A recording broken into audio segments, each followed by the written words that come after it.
Hey everybody, welcome to News by Muse. We are here with Ben Epstein and Yeardley Smith, who you know very well from, if you notice the pictures in the background, talking about a new film called, Who Are You People? Is the name of the film coming out in the Mammoth Film Festival. Sorry everybody if I'm a little off. I am a little sick today, but how I saw the film, loved the film. I thought it was a different take and a different thing, a different story than I've ever seen before. What was it about the film, Ben, and putting that together? You mean in terms of like its genesis, how it came The together? genesis and also the story and where it developed and how it came about.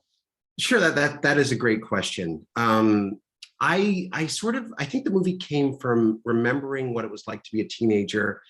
Excuse me, I'm going to start over with that. I was going to say, I remember being a teenager and realizing that my parents were also people, that they weren't like omniscient, they didn't know everything. And navigating the complexities of their adult world kind of felt like I was unraveling some sort of emotional mystery. And I want to be very clear that my story personally is nothing really to do with the logistics or the specifics of what happened with Alex or her story, but I do think it informed the way that I approached it from an emotional perspective. And I think that I like that she has this very relatable internal questions about who she is and how she fits into the world that are reflected at the same time with a larger external mystery. And I like that those two came together. Yeah. And Yeardley, when you got the script and you're such a strong character in this film, what was it about playing her that you were just like, I had to jump in and do this? At Paperclip, whenever we produce or co-finance, in this case, we just physically helped produce the film with Ben. I try to do a drive-by like Hitchcock, just be in the film somehow. So I was like, well, Ben, you got to take me. And luckily, he said, okay. And the role is a little bit, it's certainly bigger than some of the drive-bys I've done in the films that we've produced. But I loved her, even as buttoned up as she is, a character as Sarah is. I loved her willingness to give her cousin another chance, because I believe in second chances. And then this scene at the end where Sarah and Alex say goodbye was incredibly emotional for me. At that point, I had developed so much affection for Emma that I was truly, truly sad to see her go, to sort of turn her back and basically walk out of my life, because then she got on a plane and now she's big time now, Ben. I don't even know if we can get her to come to Mammoth, but she's coming. She's coming. You'll see her in a week. Oh, incredible. So anyhow, it was all very authentic and genuine for me. Yeah. And that was actually the last scene that Yeardley shot, was her goodbye. Yeah. So when it was done, Yeardley said, well, this has been a really great experience. And what directing Yeardley was truly a joy, because she's such a professional and she's so many layers and dimensions that she brought to this character, a sternness, along with a kindness, along with the formality, and the sense that she is genuinely that person, but also that kind of sternness is a bit of a crutch. And I think what was great about the last scene was that we were able to see what happens when that crutch starts to fail a little bit, and you see the vulnerability underneath that. I thought it was just terrific. So yes, and obviously, when an actress of Yeardley's caliber says she wants to be involved with the project, you figure out a way to not have it be a drive-by. You figure out a way to make it a more meaty meal, and that's one of the things I was so glad to do with her and Sarah in the movie. Yeah. And that's something that doesn't come across to me when watching the film, that it was a drive-by or anything like that. It felt like a full role in there, and that's what you just don't notice and you don't see as the audience member watching the film. Being somebody who's curious in the film process, how was it working together as producer, director, and everything like that? And was there any kickback like during certain scenes of ideas? Oh, there's always like Ben he's very open. Here's what I actually really like a director who knows exactly what they want, because even if they're super specific, that information has to pass through my filter, and then it will come out as the way I sort of interpret it. So I never feel as though it's not my stamp on it. But Ben,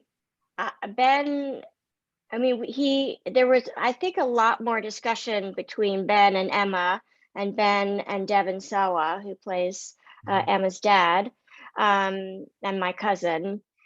Those characters there's so many moving pieces for both of them, but my experience was it wasn't like streamlined, but it was very succinct, which I felt like was really appropriate for as sort of high strung and buttoned up as Sarah was. It was like not a lot of extra chat about it.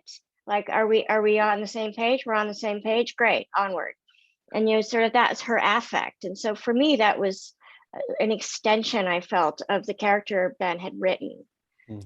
Cool. I think one of the things that I learned very early on when I was studying to be a filmmaker and thinking about it was how much of the work you can do ahead of when the cameras are rolling, because that's when the pressure's on. So Yeardley and I had this long meeting. It wasn't the first time we'd met, but it's the first time we talked in depth about the character on a narrative level. So I went to her place and we sat around and went through the script and talked about who Sarah was and what kind of approach Yeardley would have. And there was this one moment where I knew that we would be just fine, because she had this one moment where she was describing something Sarah would think, and it wasn't a line of dialogue, it wasn't from the script, but she sort of just shifted into Sarah, and in a very informal way. And I was like, well, that's the character. So I think as long as we're operating from that place, we can play and discover and find things on the day. And we did that. So because we had sort of set up a mutual understanding of who the character was and what the process was going to be, I didn't have to do too much molding on set. It was more of a general guidance, but I think that character was very internalized for Yeardley from that perspective. And then as a producer, Yeardley, you once described yourself as the fine print girl or something like that. I'm the flea comb. The flea comb. Yes.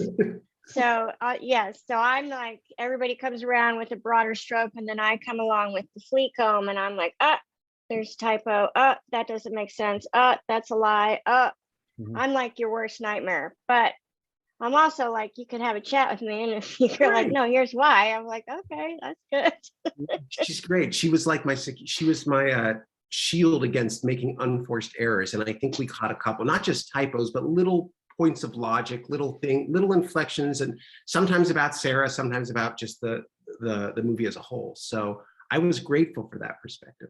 So thank you. It's very gracious. And that's what, and I think sometimes people don't realize how that cooperative nature that needs to be there, that push and pull in making a film, that it's not just turning on a camera, pushing record and go. And I think that's something that's definitely, it's great for our audience to be able to see that and be able to see what type of process it really takes to make a film. One thing I do want to ask, besides Yeardley, you have an amazing cast. Alyssa Milano's in it. You have Emmy Harworth, Devon Sawa. Sawa, yeah. Sawa, yeah. Sorry. An amazing cast. How did you get the cast? What was it about bringing them in? Well, what we did was once Yeardley's company Paperclip came on board to officially produce, we realized we had raised enough money that we could make the movie at a certain budget level, and we didn't have to depend on attachments to raise the money. So we adopted kind of a what we called the field of dreams approach, which was, if you build it, they will come. So so we, some of the characters we auditioned, we found Emma through auditions, luckily. And I mean, again, she is, I think, stunning in the movie. Yeardley, Devon, Alyssa, John, Peter, those were actors that we made offers to because we were familiar enough with their work that we knew they would be able to inhabit and embody the roles in a great way. So we auditioned. It was a combination of some auditions and some straight offers, depending on who the actor was. And you know, I think we got a terrific cast. I think everyone really brings an incredible amount of nuance and complexity to their roles. It's such a difficult process when the style of the shooting was really run and gun, which means, you know, we don't have the luxury to shoot 3/4 of a page a day. We're shooting 8, which is insanity. So the amount of pre-production and pre-preparation that Ben did on his end, both how the shot would be set up, literally where everybody is going to be standing in the room, to the work he would do with me on my character, Emma separately with her, Devin, and then together, is everything. It's sort of it's like a rehearsal process if you're doing a stage play, and it's so rare. So you have to get also actors who have the time and are willing to put, because that's unpaid time for us, right? So and you want a team that loves this project so much that they'll go to the ends of the earth to make it as good as it can possibly be. And so we really landed in a honeypot with our cast. They're a terrific bunch of folks.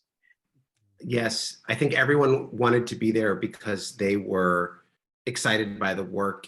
Because for a movie like this, if you can't have people, if they're not excited by the work, then it's just not going to work out. We're dead in the water. Yeah, absolutely. We're dead in the water. So yeah.